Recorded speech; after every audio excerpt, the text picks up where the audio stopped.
This is the My Artifact episode number 1340 1314. आजची तारीख आहे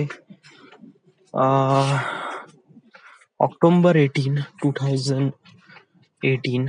आता वाजले करीब रात्रीचे 2:20. म्हणजे एव्हरीडे आपण आर्टिफॅक्ट एपिसोड एवढा उशिराच करून राहिलोय. जस्ट लाईक 3 वीक झाले आणि तिन्ही हप्त्यामध्ये माझे सगळे आर्टिफॅक्ट एपिसोड 12च्या नंतरच रेकॉर्ड झाले. आता 12च्या नंतर म्हणजे 12 वाजेपर्यंत तर शिफ्टच असते राईट. 12 वाजेपर्यंत ऑफिसच असते रात्री.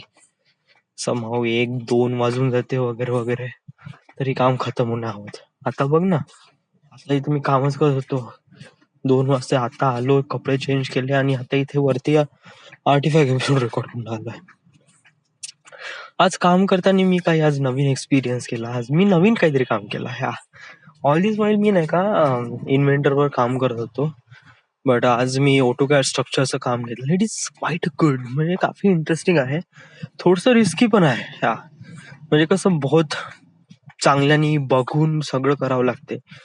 म्हणजे हे काम कसं आहे, स्ट्रक्चर ऑटोकॅडवर काम करणं म्हणजे याच्यावर नाही का तुम्ही एक वेळा काम केलं का असं म्हणू शकत नाही का आपण चलो थोडीशी मिसमॅच आहे का, थोडंसं फाऊल होत आहे तर आपण पाहून घेऊ क्यूसी मध्ये वगैरे वगैरे. इल्ले बिलकुलच नाही.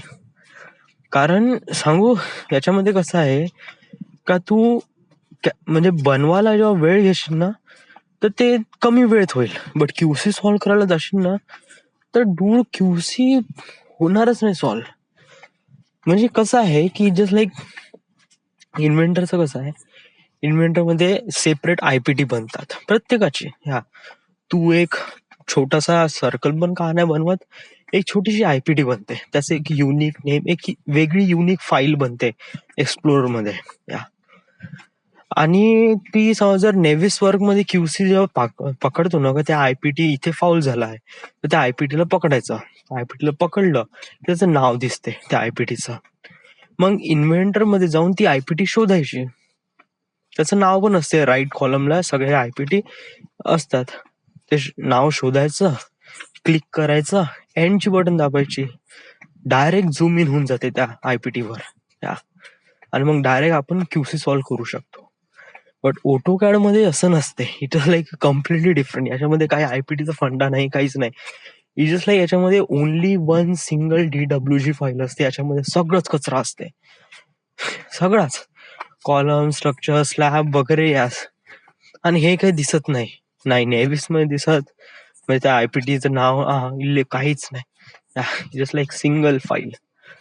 So it is pretty complicated. समज जर आपल्याला क्यूसी कुठे स्ट्रक्चर मध्ये एखादी क्यूसी वगैरे काढली आणि ती शोधायची असेल ना तर डूड त्याला शोधणं म्हणजे भाऊ त्याची लोकेशन वरून ट्रॅक करावं लागते. मग म्हणजे तो कुठे आहे, सेंटर वरून एवढा आहे, ईस्ट पासून एवढा आहे, लेफ्ट राईट आहे, लेफ्ट आहे, ओके खाली आहे, वरती आहे वगैरे.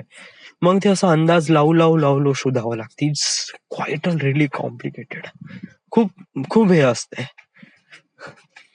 अदर थिंग का ऑटोकॅड मध्ये अजून एक फंडा असतो का, खूप हँग होते बहुत जास्त. जस्ट लाईक खूप चांगल्यातली चांगली सिस्टीम जरी असली ना तरीही ऑटोकॅड क्रॅश होण्याची बहुत जास्त चान्सेस असतात.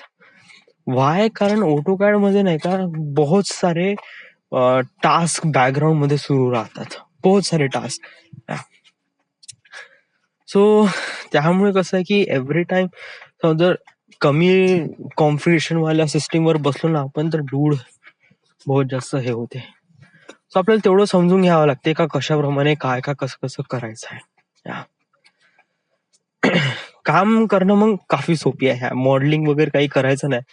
इट जस्ट लाईक ऍसेट प्रमाणेच त्याला कॉल करायचा आहे, अँगल, स्ट्रक्चर वगैरे त्याला टाकत जायचं आहे प्रत्येक ह्याच्यात RCS ला.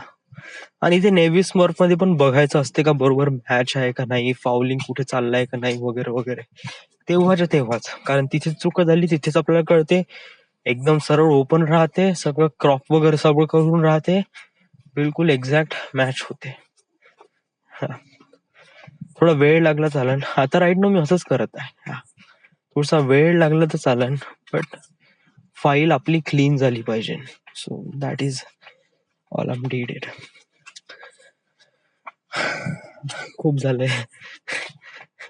त्याला एकदम डोक्याच्या वरून गेला असेल ना, जो कोणी ऐकत असेल तो.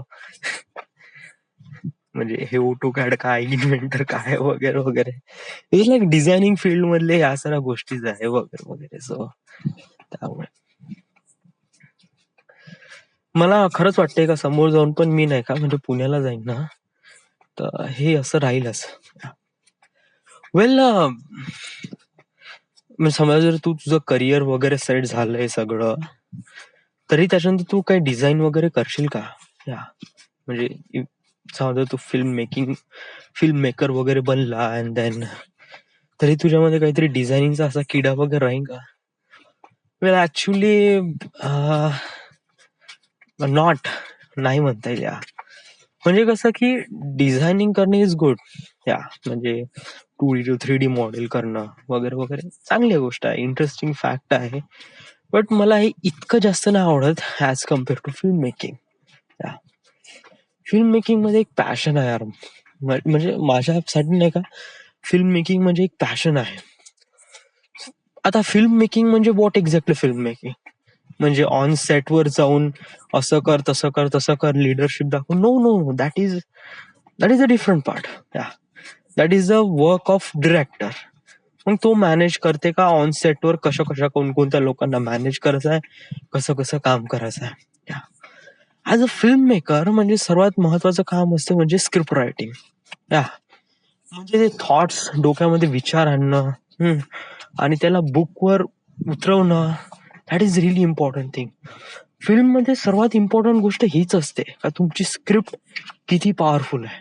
या जर तुमची स्क्रिप्ट खूपच एकदम शानदार वगैरे असेल, it was like really amazing, तर ते नेहमी नाही का ते फिल्म बघूशा वाटते. या म्हणजे ते फिल्म जरी किती जुनी झाली ना, तरी ती आपल्यासाठी नवीन असते. जस्ट लाईक मी एक एक्झाम्पल घेतो, टायटॅनिक. या 1999 मध्ये बनली फिल्म. या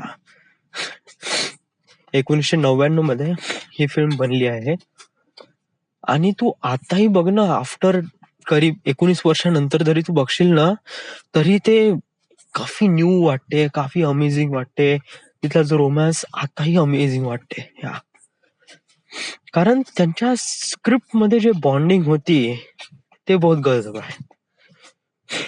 म्हणजे ज्या वेळी त्या रायटरनी इमॅजिन केलाय अशा प्रमाणे ते त्याच्यामध्ये त्या फिल्म मध्ये ते उतरवलं आहे. That is really good, that is really awesome. या आणि हेच एक इम्पॉर्टंट फॅक्टर असते फिल्मला सक्सेसफुल होऊ देणं. नाही तर कसं आहे की लेटेस्ट वाली मूवी पण नाही का कोणी ओळखत पण नाही. जस्ट लाईक मी आता एक एक्झाम्पल देतो. रिसेंटली एक मूवी आली, रिसेंटली म्हणजे हार्डली 1 महिना का 15 दिवस झाले असेल. या लोक डिसअपिअर पण झाले. यमला पगला दिवाना 3. या that is a really I don't no यार, माहित नाही कोण जातात असे फिल्म बघायला. स्टील ती मूवी जस्ट 10-15 दिवसा अगोदर आली आणि लोक तर विसरून पण गेले का ती फिल्म आहे पण वगैरे वगैरे. So it like that. या बट तू का म्हणून राहिला राव टायटॅनिक सोबत यमला पगला दिवाना कम्पेअर करून आला? How you really? लाईक कम्पॅरिझनची काही गोष्ट नाही. म्हणजे मी कोणाची अवकात वगैरे काढत नाही याच्यामध्ये. It just like that. हे असं आहे की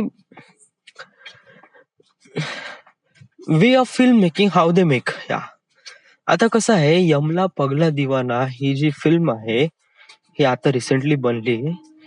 ही फिल्म फक्त पैसे कमवण्यासाठी फिल्म बनली, दॅट्स इट. बाकी यांना फिल्म मध्ये काहीच हे नाही. Most of the Bollywood movie is just like investment, money investment.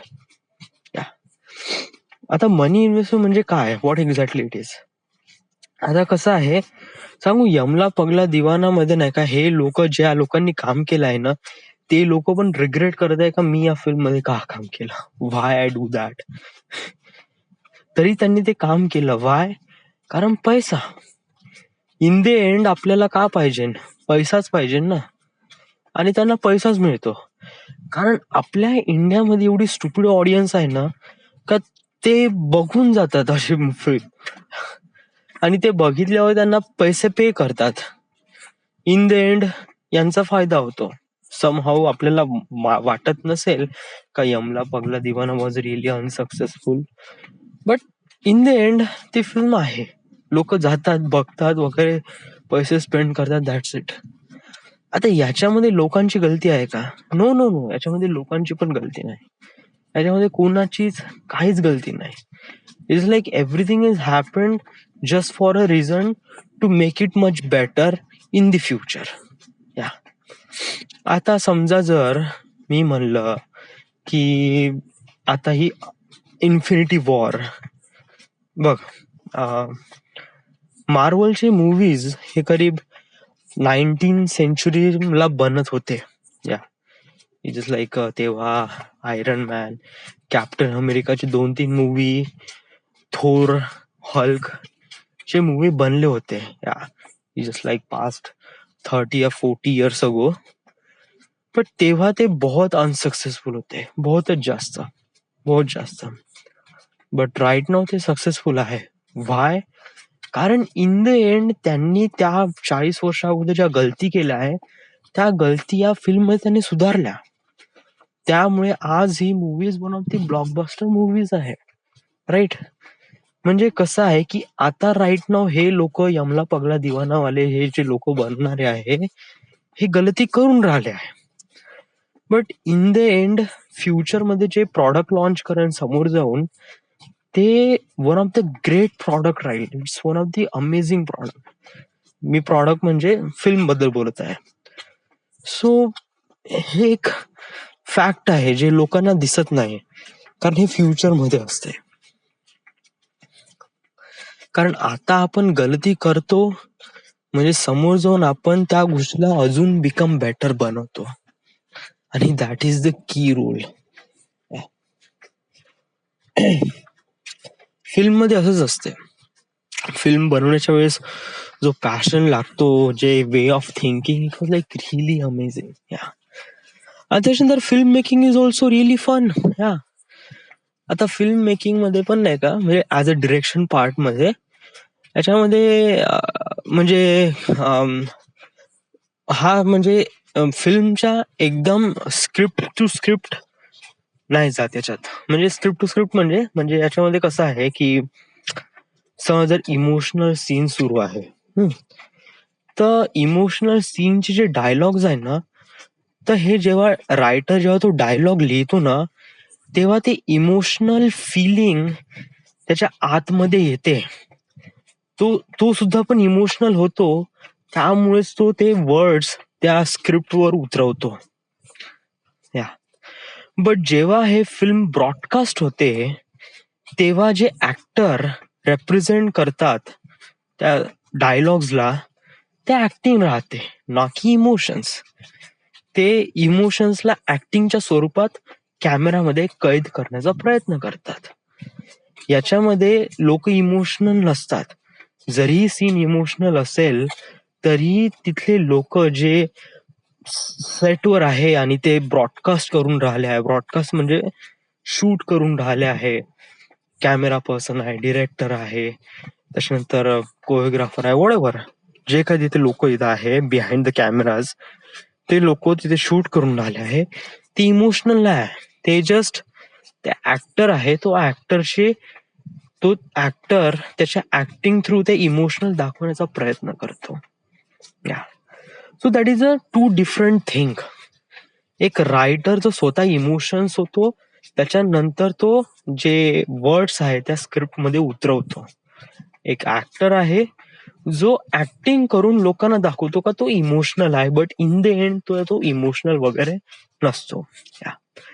Acting पण एक खूप हे आहे, म्हणजे एक बहुत म्हणजे असं नाही का हे कोणीही करू शकते, definitely not. It is like skills पाहिजे यासाठी, किंवा या सर्व गोष्टीसाठी एक अनुभव पाहिजे, किंवा टॅलेंट पण ऑल्सो बहुत इम्पॉर्टंट गोष्ट आहे.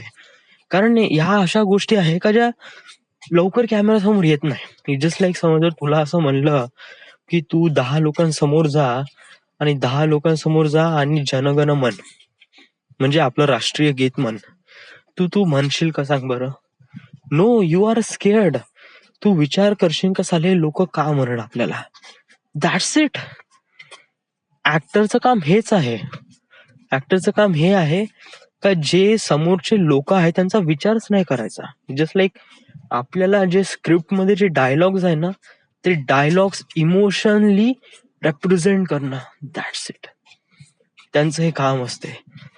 खूप चांगल्यानी रेप्रेझेंट करतात ते लोक. एक ऍक्टर वगैरे म्हणलं तर बहुत म्हणजे खूप तयारी करतात वगैरे वगैरे, डायलॉग्सची प्रॅक्टिस करतात, कशाप्रमाणे रेप्रेझेंट करायचं वगैरे वगैरे. या त्या स्क्रिप्ट मध्ये नाही का पूर्ण 3D मॅप देऊन असतो. म्हणजे एक्झॅक्टली कॅरेक्टर काय आहे, आसपासची सिच्युएशन काय आहे, कॅरेक्टरची इमोशन्स काय, त्याची फिलिंग्स काय, आजूबाजूला का होऊन राहिले आहे वगैरे वगैरे, हे त्या स्क्रिप्ट मध्ये सगळं त्याच्यामध्ये इन्क्लूड केलेलं असते. जेव्हा स्क्रिप्ट रायटिंग करतो ना बंदा, त्याच्यामध्ये ऑलरेडी सगळं काही इन्क्लूड राहते, एव्हरीथिंग. तर जो फिल्म डिरेक्टर आहे तो ते सराउंडिंग क्रिएट करतो तशा प्रकारचा. म्हणजे ऍक्शन सीन आहे तर गाड्या आड्या तुड्या पडलेल्या, जळलेल्या बाईक्स वगैरे वगैरे, किंवा रोमॅन्टिक सीन आहे तर कुठे पहाडावर असलेले दोन हिरो हिरोईन वगैरे नाचून राहिले, काइंड ऑफ लाईक दॅट. तर ऍज अ डिरेक्टर तो सारी अरेंजमेंट करतो जो त्या स्क्रिप्ट मध्ये आहे. सराउंडिंग मध्ये ज्या साऱ्या गोष्टी रायटरनी लिहिल्या आहे, तो फिल्म मेकर किंवा डायरेक्टर एक प्रकारे मॅपिंग करतो साऱ्या गोष्टीची. सराउंडिंग मध्ये हे आहे, ते आहे, ते आहे, ते आहे वगैरे. सम हाऊ इन सर्टन लेवल मध्ये डिरेक्टर एक प्रकारे काही चेंजेस पण करू शकतो on the spot, on the location. म्हणजे कधी कधी काय होते का लिहिणं काफी सोपं आहे. म्हणजे आभाळातून बर्फ पडायला लागली, या खूप सोपं आहे. आभाळातून बर्फ पडायला लागली आणि तिने माझा हात पकडला आणि त्यांशी say I love you, kind of like that. आता ह्या साऱ्या गोष्टी स्क्रिप्टवर लिहून आहे. आता याला आपल्याला नाही का रियालिटीमध्ये दाखवायचं आहे. आणि आपण आहे मुंबईमध्ये, मुंबईच्या स्टुडिओमध्ये आहे. आता मुंबईच्या स्टुडिओमध्ये ढगातून आपण कसा काय बर्फ पाडणार, राईट? तर ते kind of like really fake बनवण्याचा प्रयत्न करतात. वरून काहीतरी स्नो किंवा काहीतरी पांढरं पांढरं खाली पाडतात वगैरे वगैरे. It is like that. त्यासाठी आर्ट डिरेक्टर वगैरे असतात, ते सगळ्या गोष्टी मॅनेज करतात. फिल्म मेकिंग मध्ये खरंच मला खूप पॅशन आहे. मला रायटिंग मध्ये पण पॅशन आहे आणि त्याला डिरेक्शन मध्ये पण देणं पॅशन आहे. ऍक्टिंग मध्ये पण ऑल्सो रिअली ग्रेट. म्हणजे मला असं वाटते, म्हणजे it is like I don't know, somehow some certain लेवलवर मला असं वाटते का yeah I am kind of being familiar to acting too. कारण I don't know but yeah yeah म्हणजे माझं असं काही ट्रेनिंग नाही, मला काहीच माहित नाही ऍक्टिंग बद्दल, कशी ऍक्टिंग करावं लागते, का करावं लागते. But it just like word हळूहळू माझ्या तोंडात येऊन जातात आणि ते मी इमोशनली असो किंवा फिलिंग कशाप्रमाणे त्याला दाखवण्याचा प्रयत्न करतो. जेव्हा मी फिल्म बघतो तेव्हा, जेव्हा फिल्म माझ्या एकदम रगारगात भरून जाते तेव्हा, रगारगात भरून जाते म्हणजे म्हणजे जस्ट लाईक खूप डीप इन होऊन जातो आपण फिल्म मध्ये, तेव्हा तेव्हा असं होऊन जाते वगैरे. So that's why I have to go to the film. Yeah but रस्ता जो आपले टार्गेट आहे ते इझी बिलकुलच नाही. इट इज लाईक बहुत जास्त आपल्याला कठीण परिश्रम करावा लागणार आहे, बहुत जास्त. कारण समोर येणारे जे टार्गेट्स आहेत ते बहुत मोठे आहे आणि लोक विश्वास नाही करणार. बट त्याला विश्वासात दाखवण्यासाठी आपण तिथपर्यंत प्रयत्न करू. So that is it. Well, प्रयत्न करू ते करू. या राईट नाव आता 2:30 वाजत आहे, 2:45 वाजत आहे. Right now I have to sleep. नाहीतरी उद्या सुट्टीच आहे, उद्या दसरा आहे. गावी नाही जात मी उद्या, कारण गावी गेलो का फायदा काहीच नाही. या जस्ट लाईक नथिंग, कुछ भी नाही आहे. जर माझं एटीएम कार्ड वगैरे आलं, उद्या मी फोन करीन वडिलांना, माझं एटीएम कार्ड आलं आहे का? कारण मला एटीएम कार्डचा एक मेसेज आला, डोंट शेअर विथ पिन और something like that. May be आला असेल, आय डोंट नो. जर आला असेल तर जाईन, बट पाहीन मी. आणि देन त्याच्यानंतर मग कसं तिथे गेल्यावर काही काम नाही, नुसतं येणं जाणं करणं, पैसे वेस्ट करणं आहे. That's it. त्यापेक्षा आपण रूमवरच राहू, मस्त पिक्चर बघू, मस्त झोपू. खूप आळस आलाय ना, मी खूप आळशीत बनून राहिलोय. नाही, आळशी तर नाही बनून राहिलो, बट एक प्रकारे माझा रुटीनच हा झाला आहे का, एक प्रकारे बसून राहा, खा, काम करा वगैरे वगैरे. इट इज लाईक माझं फिजिकल वर्कआउट इज रिली लेस. हा, खूपच. आणि करीब 3 वीक झाले कंटिन्यू इव्हिनिंग शिफ्ट आहे ना, त्यामुळे तर बहुतच जास्त झालाय. आता मॉर्निंग शिफ्ट मध्ये जरी असतो ना, तर कसं संध्याकाळी थोडस वॉक तरी केला असतं इथे टेरेसवर राहून. आता इव्हिनिंग शिफ्ट मध्ये असल्यावर दुपारी थोडी वॉक करणार आहे, कारण भरीव भरीव उन्हामध्ये लाईक वॉटेवर. तरी पाहू, आपण प्रयत्न करू याला बिकम बेटर बनवण्याचा. Right. So this it, this it. This is the Maya artifact episode number 13 नाही 13 तर आज सकाळीच रेकॉर्ड झाला. 13-14-1314. Right now we are at Nagpur, Maharashtra. Thank you.